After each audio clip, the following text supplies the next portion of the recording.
Pemirsa, momentum Hari Raya Natal 2021 ada sebanyak 15 orang warga binaan Rutan Kelas 1 Makassar mendapatkan remisi Natal. Mereka mendapatkan remisi lantaran telah memenuhi syarat, yakni berkelakuan baik dan telah menjalani pidana maksimal 6 bulan. Mereka dengan baik, Tuhan dapat menyemangati. Momentum Hari Raya Natal 2021 ternyata menjadi berkah tersendiri, khususnya bagi warga binaan Rutan Kelas 1 Makassar. Pasalnya di momentum perayaan Natal 2021 ini, sebagian dari mereka memperoleh remisi Natal. Bertempat di Aula Rutan Kelas 1 Makassar pada Sabtu lalu, Kepala Divisi Pemasyarakatan Kemenkumham Sulawesi Selatan Edi Karniadi didampingi Kepala Rutan Kelas 1 Makassar menyerahkan remisi khusus Natal tahun 2021 kepada 2 orang perwakilan warga binaan. Jumlah warga binaan yang mendapatkan remisi Natal tahun ini sebanyak 15 orang.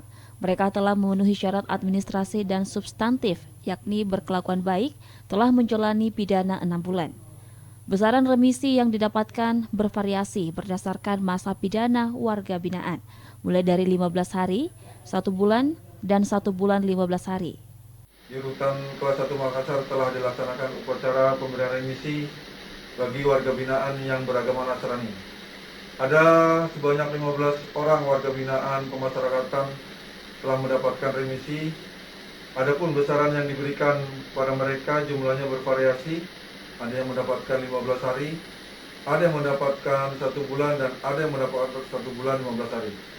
Remisi ini diberikan kepada mereka karena yang bersangkutan berkelakuan baik dan telah melaksanakan pidana minimal 6 bulan.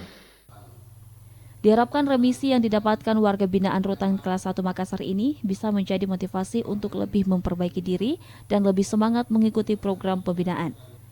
Tim Liputan, Celebes TV. Mengembalikan warga binaan